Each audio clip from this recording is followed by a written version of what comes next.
తులారాశి వారికి మార్చి నెల 2025 సంవత్సరంలో గోచార ఫలితాలు ఏ విధంగా ఉన్నాయో సశాస్త్రీయంగా తెలుసుకునేటువంటి ప్రయత్నం చేద్దాం.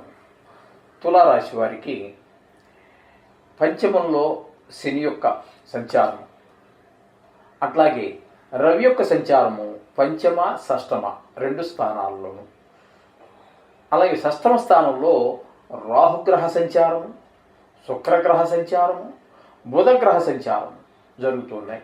అయితే బుధగ్రహ శుక్రగ్రహాలు వక్రగతిలో సంచారం జరుగుతున్నాయి.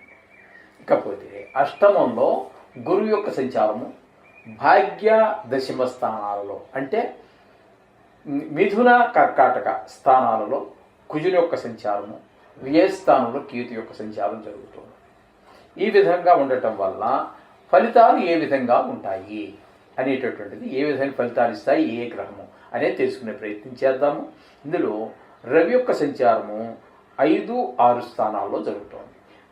అంటే 5వ స్థానం అయినటువంటి కుంభంలో ఒక 14 రోజులు, 16 రోజులు మీనంలోనూ సంచారం చేస్తున్నారు. 15 కుంభంలో సంచరించేటటువంటి 14 రోజులు రవి శుభప్రదమైన ఫలితాలు ఇవ్వడు, కానీ ఒక 16 రోజులు సంచారం చేసేటటువంటి మీనంలో మాత్రం మంచి ఫలితాలను, శుభప్రదమైనటువంటి ఫలితాలన్నీ కూడా ఆయన ఇవ్వడం జరుగుతుంది. తద్వారా మనకి ఏంటంటే 6వ స్థానంలో ఉన్నప్పుడు ఆరోగ్యం బాగుండటము, రుణాలకు సంబంధించి ఉంటే తీర్చేయటము, లేదా ఏదో దేనికోసమైనా ప్రయత్నం చేస్తుంటే రుణం లభించటము, ఆ లభించినటువంటి రుణము మనకి సద్వినియోగం అవటము, ఈ విధమైనటువంటి ఫలితాలన్నీ కూడా మనకి ఈ 6వ స్థానంలో ఉండే రవి యొక్క సంచారం మనకు కలుగుతూ ఉంటుంది. మనసు అంతా ఆహ్లాదకరంగా ఉంటుంది, ఆరోగ్యం బాగుంటుంది. ఈ విధమైన ఫలితాలన్నీ కూడా రవి షష్టమ స్థానంలో సంచరించే కాలంలో మనకు జరుగుతాయి. ఇకపోతే 6వ స్థానంలో రాహు యొక్క సంచారం కూడా మనకి చాలా శుభప్రదమైనటువంటి ఫలితాలన్నీ కూడా మనకి వస్తూ ఉంటాయి. తులారాశి వారికి రాహు యొక్క సంచారం కూడా మనకి చాలా శుభప్రదమైనటువంటి ఫలితాలన్నీ కూడా మనకి రావటం జరుగుతుంది. ఇక్కడ ఇదే ఫలితాలు మనకి అక్కడ కూడా మనకి రుణాలు రావటము, రుణాలు తీర్చేయటము, అలాంటివన్నీ చాలా బాగుంటాయి. ఆదాయం పెరుగుతుంది, ఆరోగ్యం బాగుంటుంది.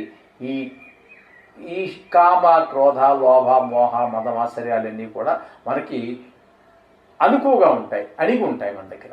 ఈ విధమైనటువంటి ఫలితాలన్నీ కూడా మనకి 6వ స్థానంలో రాహు యొక్క సంచారం వల్ల జరుగుతూ ఉంటుంది. ఇకపోతే గురువు యొక్క సంచారం 8వ స్థానంలో ఉంది. గురు బలం లేనట్టుగానే మనం భావించాలి. ఇక్కడ గురు బలం లేదు కాబట్టి ఇక్కడ ఆయుర్దాయ విషయంలో కొంచెం ఇబ్బందికరమైనటువంటి పరిస్థితులు ఉంటాయి, పెద్దవాళ్ళు ఎవరైనా ఉన్నట్టయితే. అట్లాగే దుర్వార్తలు వినవలసి ఉండొచ్చు. అలాగే బంధువులు కావచ్చు, ఆత్మీయులు కావచ్చు, దూర బంధువులు కావచ్చు, ఇట్లాంటి వారి యొక్క మరణ వార్తలు కూడా వినేటువంటి అవకాశం ఉంటుంది. కొన్ని సందర్భాలలో అవమానాలు పొందటం, కొన్ని సందర్భాల్లో అపకీర్తి పొందటం, ఇట్లాంటివన్నీ కూడా 8వ స్థానంలో గురు సంచారం వల్ల జరిగేటటువంటి పరిణామాలు ఈ విధంగా ఉంటాయి, గురువు వల్ల వస్తూ ఉంటాయి. ఇకపోతే భాగ్య దశమ స్థానాల్లో కుజుని యొక్క సంచారం, 2 స్థానాలలోనూ కూడా కుజుని యొక్క సంచారం వల్ల ఏ విధమైనటువంటి ఫలితాలు ఉండవు.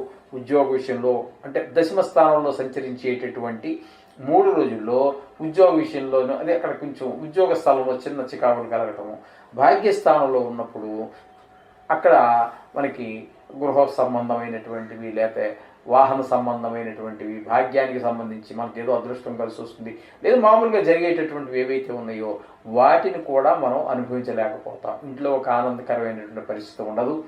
అలాగే పిల్లల విషయం గురించి కూడా ఒక ఆనందించేటువంటి వ్యవహారం ఉండదు.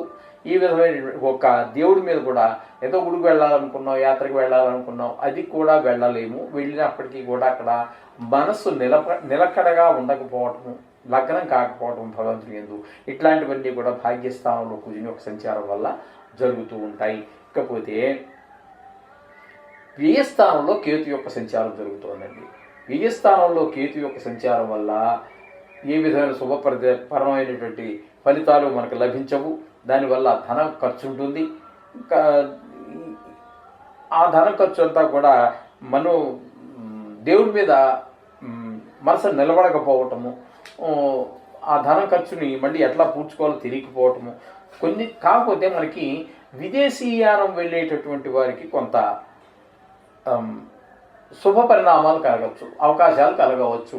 అలాగే ఇది కొన్ని కోట్లకి మందికి సంబంధించినటువంటి రాశి ఫలాలు కాబట్టి కొంతమందికి అందులో కారాగార శిక్షలు విధింపబడవచ్చు, కొంతమందికి ధన నష్టం జరగవచ్చు, మనోవిచారం, కొంతమందికి భార్య నష్టం, కళత్ర నష్టం.